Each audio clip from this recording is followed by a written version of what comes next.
Here is the blueprint and the full, high-retention English script expanded to match a 10-minute runtime, approximately 1,300 words.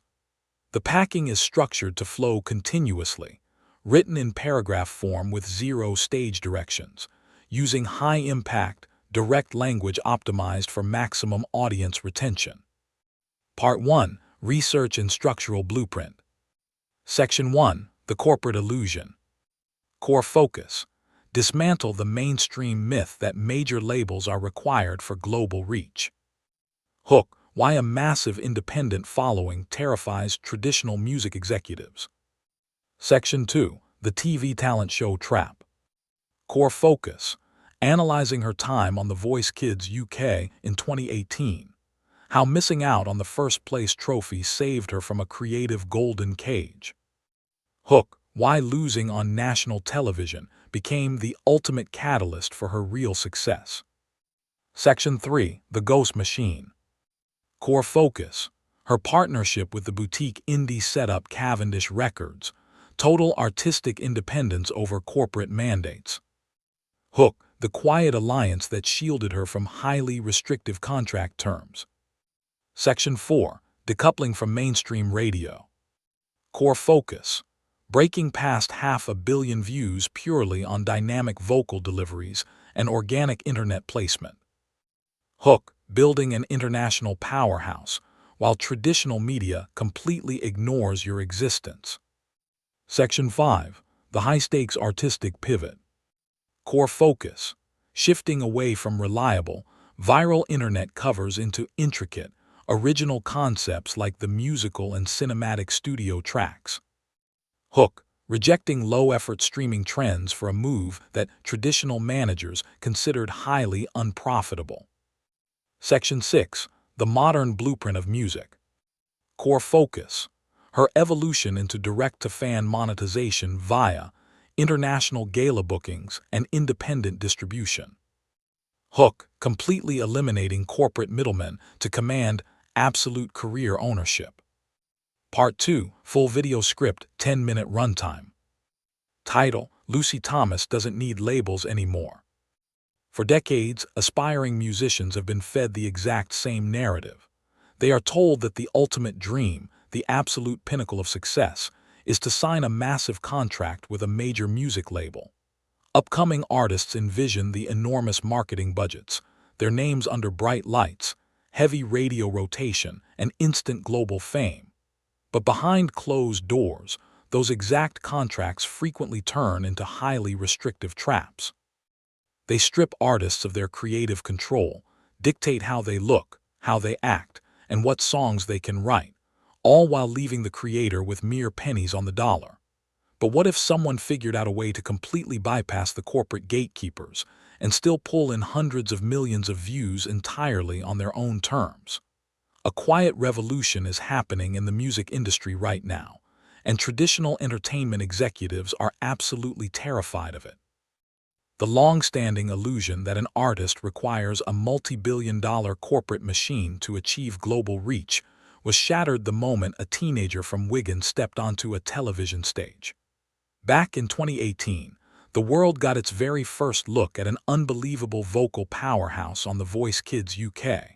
Her performances left audiences stunned, yet when the final votes were counted, she didn't walk away with the trophy.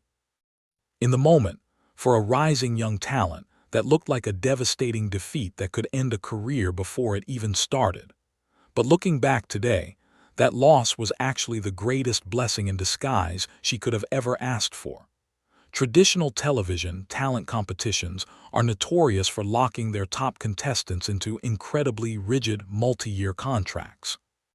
These arrangements often force young singers into highly manufactured, predictable pop formulas designed for quick commercial exploitation.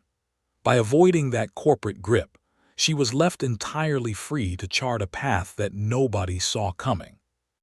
Instead of chasing the major power players in London, New York, or Los Angeles after her television run, this rising vocalist took a step that made traditional industry insiders highly skeptical.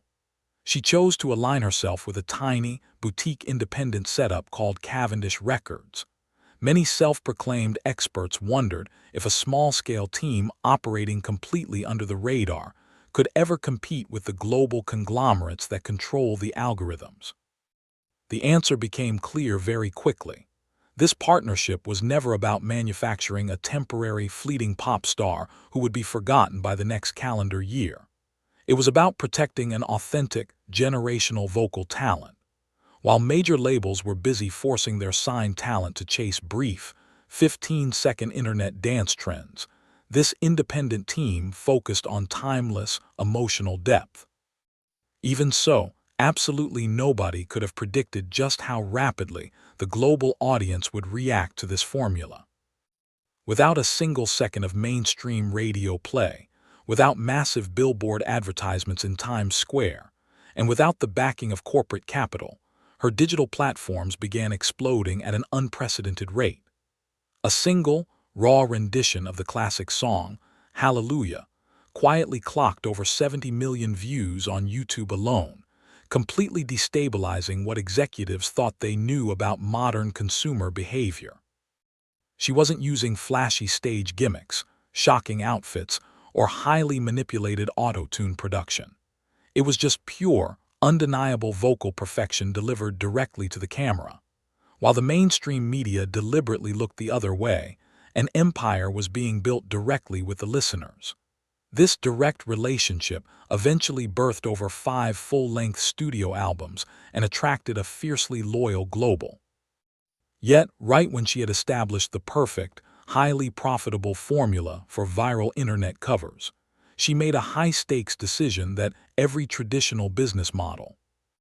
Instead of staying in the incredibly safe, highly lucrative lane of internet cover songs, she aggressively leaned into complex, original theater work. She took on the headline role for the cast recording of the musical, bringing her immense vocal power directly into the realm of London's historic West End theater scene. Traditional talent managers would have called this move an absolute mistake for a rising digital star.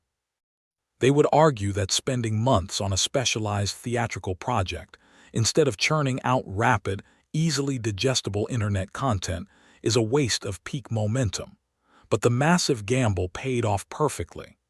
This transition proved that her audience wasn't just looking for quick, passive internet media. They were deeply invested in her long-term artistic evolution. She was successfully crossing over between classical arrangements, contemporary pop, and epic musical theater, completely destroying the outdated industry rule stating an artist must choose one single genre to survive. Her latest professional moves provide a highly clear blueprint of where the entire future of the entertainment business is heading. By maintaining a highly active global community, lining up international live gala dates, and securing direct fan funding through platforms like the necessity for corporate gatekeepers has dropped completely to zero. She has successfully decoupled her entire career from the traditional, often predatory studio system. This phenomenal trajectory proves to the next generation of creators that true authenticity and direct fan connection are worth far more than any corporate contract that looks impressive on paper. It forces us to look at the entire landscape of modern media with a completely different perspective. If a young, independent artist can conquer the global stage entirely on her own terms without compromise, it raises a very serious question. Why are upcoming musicians still signing away their rights, their masters, and their creative freedom to major labels at all? The reality is, the walls of the old industry haven't just cracked, they have completely fallen down.